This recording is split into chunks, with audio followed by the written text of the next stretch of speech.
berusaha untuk menambah bilangan pengundi.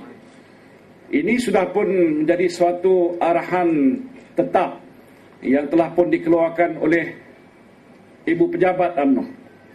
Kita berpendapat bahawa program untuk mendaftar pengundi yang seberapa ramai mungkin ini menjadi satu syarat wajib.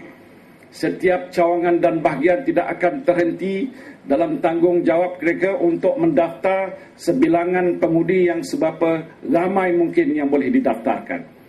Sekarang ini pihak SPR sedang pun mempamerkan senarai bakal-bakal pemilih yang akan dimasukkan dalam daftar pemilih yang pastinya akan digunakan untuk tujuan pilihan raya di masa-masa akan datang.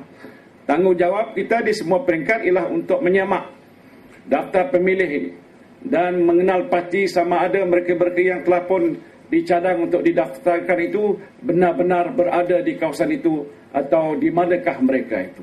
Sebelum pihak SPR nantinya akan mewartakan nama-nama mereka sebagai pemilih di kawasan yang berkenaan. Soal ini adalah suatu yang ditekankan oleh Yang Amat Berhormat Presiden Parti. Sebelum beliau pergi ke luar negara baru-baru ini pun beliau telah menyebutkan kepada saya untuk memperingatkan supaya setiap bahagian mempunyai satu pasukan yang khusus yang dibentuk di bawah pimpinan ketua bahagian sendiri untuk memastikan sesiapa yang dianggap layak untuk didaftarkan sebagai pemilih di kawasan itu atau kawasan parlimen ataupun Dewan Negeri itu, mereka ini harus didaftarkan. Termasuklah mungkin bakal-bakal mereka yang akan mencapai umur 21 tahun yang layak untuk didaftar jadi pengundi seharusnya juga ada dalam rekod kita. Dan ini akan mempermudahkan usaha kita untuk mendaftar waktu mana mereka sudah sampai usia layak bagi menjadi pemilih di kawasan kita. Dan saya nak menyebutkan soal ini ialah kerana walaupun inisiatif untuk mendaftar pemilih sudah pun kita lakukan, tetapi nampaknya pihak di sebelah sana lebih cergas daripada kita. Mereka tidak terhenti-henti berusaha untuk menambah daftar pemilih dengan jumlah ahli yang meningkat setiap bulan. Dan walaupun UMNO sudah bergerak pantas sekian lama, tetapi kita mempunyai satu ruang yang agak lebih besar, yang kalau kita dapat gerakkan secara lebih berkesan sepanjang masa, maka kita dapat menambah bilangan pendaftar ataupun pemilih ini pada masa-masa yang akan datang.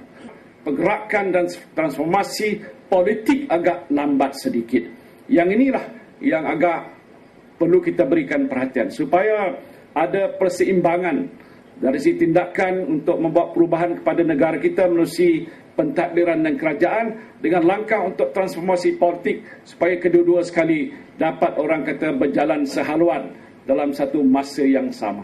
Kalau itu dapat kita lakukan, saya yakin dalam tempoh setahun yang akan datang, pandangan dan persepsi masyarakat terhadap apa yang dilakukan oleh parti kita khususnya Barisan Nasional ini akan bertambah lebih baik. Yang penting ialah untuk kita mengukur sejauh mana mereka sudah lebih yakin kepada kita. Saya faham saudara berhubung rapat dengan masyarakat di bawah, Melayunya, Cinanya, Indianya dan lain-lain lagi. Dan penting hubungan seperti itu dapat kita perluaskan lagi. Pendekatan yang harus UMNO gunakan pada hari ini tidak terbatas untuk dilihat sebagai pejuang Melayu sahaja. Kita harus berlaku adil kepada yang lain-lain lagi. Kalau mereka itu miskin, mereka memerlukan bantuan dan pertolongan, saya kira adalah juga baik kalau UMNO dilihat terlibat bersama-sama untuk membantu mereka. Dan ini pastinya akan memperbaiki persepsi masyarakat terhadap UMNO dan Barisan Nasional.